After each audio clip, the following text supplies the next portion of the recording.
5वां अध्याय। देवताओं द्वारा देवी की स्तुति। चंड मुंड के मुख से अंबिका के रूप की प्रशंसा सुनकर शुंभ का उनके पास दूत भेजना और दूत का निराश लौटना। विनियोग। ओम इस उत्तर चरित्र के रुद्र ऋषि हैं, महासरस्वती देवता हैं, अनुपुष्ट छंद हैं, भीमा शक्ति हैं, भ्रामरी बीज हैं, सूर्य तत्व है और सामवेद स्वरूप है।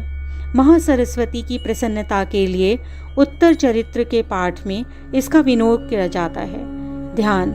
जो अपने कर कमलों में घंटा, शूल, हल, शंख, मूसल, चक्र, धनुष और बाण धारण करती हैं, शरद ऋतु के शोभा संपन्न चंद्रमा के समान जिनकी मनोहर कांति है, जो तीनों लोकों की आधारभूता और शुंभ आदि दैत्यों का नाश करने वाली हैं, तथा गौरी के शरीर से जिनका प्राकट्य हुआ है, उन महासरस्वती देवी का मैं निरंतर भजन करती हूँ।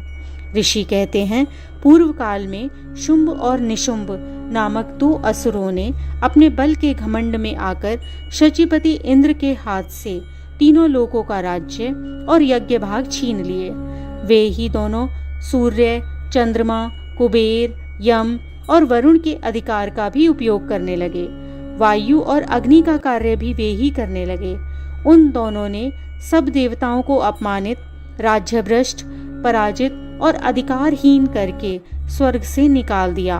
उन दोनों महाअसुरों से तिरस्कृत होने पर देवताओं ने अपराजिता देवी का स्मरण किया और सोचा, जगदम्बा ने हम लोगों को वर दिया था कि आपत्ति काल में स्मरण किए जाने पर वे हमारी सब आपत्तियों का तत्काल ही नाश कर देंगी। यह विचार करके देवता गिरिराज हिमालय पर गए और वहां भगवती विष्णु माया की स्तुति करने लगे। देवता बोले, देवी को नमस्कार है, महादेवी शिवा को सर्वदा नमस्कार है, प्रकृति और भद्रा को प्रणाम है। हम लोग नियम पूर्वक जगदम्बा को नमस्कार करते हैं, रौद्रा को नमस्कार है, नित्या, गौरी और धात्री को बारंबार नमस्कार है, ज्योत्स्नामयी, चंद्र रूपिणी और सुख स्वरूपा देवी को सतत प्रणाम है। शरणागतों का कल्याण करने वाली वृद्धि और सिद्धि रूपा देवी को हम बारंबार नमस्कार करते हैं। नेत्रेती राजाओं की लक्ष्मी तथा सर्वाणी स्वरूपा जगदम्बा को बारंबार नमस्कार है। दुर्गा, दुर्गपारा, सारा, सर्वकारिणी, ख्याति, कृष्णा और धूम्रा देवी को सर्वदा नमस्कार है। अत्यंत सौम्य और अत्यंत रौद्र रूपा देवी को हम नमस्कार करते हैं, उन्हें हमारा बारंबार नमस्कार है। जगत की आधारभूता कृति देवी को बारंबार नमस्कार है। जो देवी सब प्राणियों में विष्णु माया के नाम से कही जाती है, उनको नमस्कार, उनको नमस्कार, उनको बारंबार नमस्कार है। जो देवी सब प्राणियों में चेतना कहलाती है, उनको नमस्कार, उनको नमस्कार, उनको बारंबार नमस्कार है। जो देवी सब प्राणियों में बुद्धि रूप से स्थित है, उन्हें नमस्कार, उनको नमस्कार, उनको बारंबार नमस्कार है। जो देवी सब प्राणियों में निद्रा रूप में स्थित है, उनको नमस्कार, उनको नमस्कार, उनको बारंबार नमस्कार है। जो देवी सब प्राणियों में श्रद्धा रूप से स्थित है, उसको नमस्कार, उनको नमस्कार, उनको बारंबार नमस्कार है। जो देवी सब प्राणियों में छाया रूप से स्थित है, उनको नमस्कार, उनको नमस्कार, उनको बारंबार नमस्कार है। जो देवी सब प्राणियों में शक्ति रूप से स्थित है, उनको नमस्कार, उनको नमस्कार, उनको बारंबार नमस्कार है। जो देवी सब प्राणियों में तृष्णा रूप से स्थित है, उसको नमस्कार, उसको नमस्कार, उसको बारंबार नमस्कार है। जो देवी सब प्राणियों में शांति या क्षमा रूप में स्थित है, उनको नमस्कार, उनको नमस्कार, उनको बारंबार नमस्कार है। जो देवी सब प्राणियों में जाति रूप से स्थित है, उनको नमस्कार, उनको नमस्कार, उनको बारंबार नमस्कार है। जो देवी सब प्राणियों में लज्जा रूप में स्थित है, उनको नमस्कार, उनको नमस्कार, उनको बारंबार नमस्कार है। जो देवी सब प्राणियों में शांति रूप में स्थित है, उनको नमस्कार, उनको नमस्कार, उनको बारंबार नमस्कार है। जो देवी सब प्राणियों में श्रद्धा रूप से स्थित है, उनको नमस्कार, उनको नमस्कार, उनको बारंबार नमस्कार है। जो देवी सब प्राणियों में कांति रूप से स्थित है, उनको नमस्कार, उनको नमस्कार, उनको बारंबार नमस्कार है। जो देवी सब प्राणियों में लक्ष्मी रूप से स्थित है, उनको नमस्कार, उनको नमस्कार, उनको बारंबार नमस्कार है। जो देवी सब प्राणियों में वृत्ति रूप से स्थित है, उनको नमस्कार, उनको नमस्कार, उनको बारंबार नमस्कार है। जो देवी सब प्राणियों में स्मृति रूप में स्थित है, उनको नमस्कार, उनको नमस्कार, उनको बारंबार नमस्कार है। जो देवी सब प्राणियों में दया रूप से स्थित है, उनको नमस्कार, उनको नमस्कार, उनको बारंबार नमस्कार है। जो देवी सब प्राणियों में तुष्टि रूप से स्थित है, उनको नमस्कार, उनको नमस्कार, उनको बारंबार नमस्कार है। जो देवी सब प्राणियों में माता रूप से स्थित है, उनको नमस्कार, उनको नमस्कार, उनको बारंबार नमस्कार है। जो देवी सब प्राणियों में भ्रांति रूप में स्थित है, उनको नमस्कार, उनको नमस्कार, उनको बारंबार नमस्कार है। जो जीवों में इंद्रिय वर्ग की अधिष्ठात्री देवी और सब प्राणियों में सदा व्याप्त रहने वाली है, उस व्याप्ति देवी को बारंबार नमस्कार है। जो देवी चैतन्य रूप में उन संपूर्ण जगत को व्याप्त करके रखती है, उनको नमस्कार, उनको नमस्कार, उनको बारंबार नमस्कार है। पूर्व काल में अपने अभिष्ट की प्राप्ति होने पर देवताओं ने जिनकी स्तुति की और देवराज इंद्र ने बहुत दिनों तक जिनका सेवन किया, वह कल्याण की साधनभूता ईश्वरी हमारा कल्याण और मंगल करे और सारी आपत्तियों का नाश कर डाले। उद्दंड दैत्यों के सताए जाने पर हम सभी देवता जिन परमेश्वरी को इस समय नमस्कार करते हैं तथा जो भीतर से विनम्र पुरुषों द्वारा स्मरण किए जाने पर तत्काल ही संपूर्ण विपत्तियों का नाश कर देती हैं, वे जगदम्बा हमारा संकट दूर करें। ऋषि कहते हैं, राजन, इस प्रकार जब देवता स्तुति कर रहे थे, उसी समय पार्वती देवी गंगा जी के जल में स्नान करने के लिए वहां आईं। उन सुंदर बहों वाली भगवती ने देवताओं से पूछा, आप लोग यहाँ किसकी स्तुति करते हैं? तब उन्हीं के शरीर से प्रकट हुई शिवा देवी बोली, शुंभ दैत्य से तिरस्कृत और युद्ध में निशुंभ से पराजित हो यहाँ एकत्रित हुए ये समस्त देवता मेरी ही स्तुति कर रहे हैं। पार्वती जी के शरीर कोश से अंबिका का प्रादुर्भाव हुआ था, इसीलिए वे समस्त लोकों में कौशिकी कही जाती हैं। कौशिकी के प्रकट होने के बाद पार्वती देवी का शरीर काले रंग का हो गया, अतः वे हिमालय पर रहने लगी और कालिका देवी के नाम से विख्यात हुईं। तदंतर शुंभ निशुंभ के भृत्य चंड मुंड वहां आए और उस परम मनोहर रूप धारण करने वाली अंबिका देवी को देखा। फिर वे शुंभ के पास जाकर बोले, महाराज, एक अत्यंत मनोहर स्त्री है जो अपनी दिव्य कांति से हिमालय को प्रकाशित कर रही है। वैसा उत्तम रूप कहीं किसी ने नहीं देखा होगा।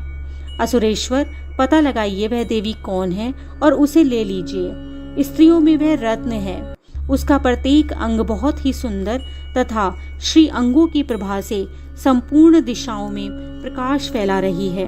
दैत्यराज, अभी वह हिमालय पर ही मौजूद है, आप उसे देख सकते हैं। प्रभो, तीनों लोकों में मणि, हाथी और घोड़े आदि जितने भी रत्न हैं, वे सब इस समय आपके घर में शोभा पाते हैं। हाथियों में रत्नभूत ऐरावत, यह पारिजात का वृक्ष और उच्च शवा घोड़ा सब आपने इंद्र से ले लिया है। हंसों से जुता हुआ यह विमान भी आपके आंगन में शोभा पाता है। यह रत्नभूत अद्भुत विमान जो पहले ब्रह्मा जी के पास था, अब आपके यहाँ लाया गया है। यह महापद्म नामक निधि आप कुबेर से छीन लाए हैं। समुद्र ने भी आपको कंजलिनी नाम की माला भेंट की है, जो केसरों से सुशोभित है और जिसके कमल कभी कुम्हलाते नहीं हैं। सुवर्ण की वर्षा करने वाला वरुण का यह छत्र भी आपके घर में शोभा पाता है तथा यह श्रेष्ठ रथ जो पहले प्रजापति के अधिकार में था, अब आपके पास मौजूद है। दैत्येश्वर, मृत्यु की उत्क्रांतिदा नामक शक्ति भी आपने उनसे छीन ली है और वरुण का पाश और समुद्र में होने वाले सब प्रकार के रत्न आपके भाई निशुंभ के अधिकार में हैं। अग्नि ने भी स्वतः शुद्ध किए हुए 2 वस्त्र आपकी सेवा में अर्पित किए हैं। दैत्यराज, इस प्रकार सभी रत्न आपने एकत्रित कर लिए हैं। फिर भी यह स्त्रियों में रत्न रूप कल्याणमयी देवी है, आप इसे क्यों नहीं अपने अधिकार में कर लेते। ऋषि कहते हैं, चंडमुंड का यह वचन सुनकर शुंभ ने महादैत्य सुग्रीव को दूत बनाकर देवी के पास भेजा और कहा, तुम मेरी आज्ञा से उसके सामने ये बातें कहना और ऐसा उपाय करना जिससे प्रसन्न होकर वह शीघ्र ही यहाँ आ जाए। वह दूत पर्वत के अत्यंत रमणीय प्रदेश में जहाँ देवी मौजूद थी गया और मधुर वाणी में कोमल वचन बोला। दूत बोला, देवी, दैत्यराज शुंभ इस समय इन तीनों लोकों में परमेश्वर है। मैं उन्हीं का भेजा हुआ दूत हूँ और यहाँ तुम्हारे ही पास आया हूँ। उनकी आज्ञा सदा सब देवता एक स्वर में मानते हैं, कोई उनका उल्लंघन नहीं कर सकता। वे संपूर्ण देवताओं को परास्त कर चुके हैं। उन्होंने तुम्हारे लिए जो संदेश दिया है उसे सुनो। संपूर्ण त्रिलोकी मेरे अधिकार में है, देवता भी मेरी आज्ञा के अधीन चलते हैं। संपूर्ण यज्ञों के भागों में मैं पृथक पृथक भोगता हूँ। तीनों लोकों में जितने श्रेष्ठ रत्न हैं वे सब मेरे अधिकार में हैं। देवराज इंद्र का वाहन ऐरावत जो हाथियों में रत्न के समान है मैंने छीन लिया है। क्षीर सागर का मंथन करने से जो अश्व रत्न उच्चैश्रवा नामक अश्व प्रकट हुआ था उसे देवताओं ने मेरे पैरों पर पड़कर मुझे समर्पित कर दिया है। सुंदरी, इसके अलावा और भी जितने रत्नभूत पदार्थ देवताओं, गंधर्वों और नागों के पास थे वे सब मेरे ही पास आ गए हैं। देवी, हम लोग तुम्हें संसार की स्त्रियों में रत्न मानते हैं, अतः तुम हमारे पास आ जाओ, क्योंकि रत्नों का उपभोग करने वाले हम ही हैं। चंचल कटाक्षों वाली सुंदरी, तुम मेरी या मेरे भाई महापराक्रमी निशुंभ की सेवा में आ जाओ, क्योंकि तुम रत्न स्वरूपा हो। मेरा वरण करने से तुम्हें तुलना रहित महान ऐश्वर्य की प्राप्ति होगी। अपनी बुद्धि से यह विचार कर तुम मेरी पत्नी बन जाओ। ऋषि कहते हैं, दूत के यूं कहने पर कल्याणमयी भगवती दुर्गा देवी जो इस जगत को धारण करती हैं मन ही मन गंभीर भाव से मुस्कुराईं और बोली। देवी ने कहा, दूत, तुमने सत्य कहा है, इसमें तनिक भी मिथ्या नहीं है। निशुंभ तीनों लोकों का स्वामी है और शुंभ भी उसी के समान महापराक्रमी है, परंतु इस विषय में मैंने जो प्रतिज्ञा कर ली है उसे मिथ्या कैसे करूं। मैंने अपनी अल्प बुद्धि के कारण पहले से जो प्रतिज्ञा कर रखी है उसे सुनो। जो मुझे संग्राम में जीत लेगा, जो मेरे अभिमान को चूर्ण कर देगा और संसार में जो मेरे समान बलवान होगा वही मेरा स्वामी होगा। इसलिए शुंभ और महादैत्य निशुंभ स्वयं ही यहाँ पधारें और मुझे जीतकर शीघ्र ही मेरा पाणी ग्रहण करें। इसमें विलंब की क्या आवश्यकता है। दूत बोला, देवी, तुम घमंड से भरी हुई हो, मेरे सामने ऐसी बातें न करो। तीनों लोकों में कौन ऐसा पुरुष है जो शुंभ और निशुंभ के सामने खड़ा हो सके। देवी, अन्य देवताओं के सामने भी सारे देवता युद्ध में नहीं ठहर सकते, फिर तुम अकेली स्त्री होकर कैसे ठहर सकती हो।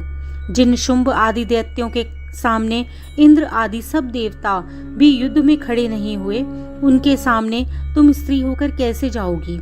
इसलिए तुम मेरे ही कहने से शुंभ और निशुंभ के पास चली चलो।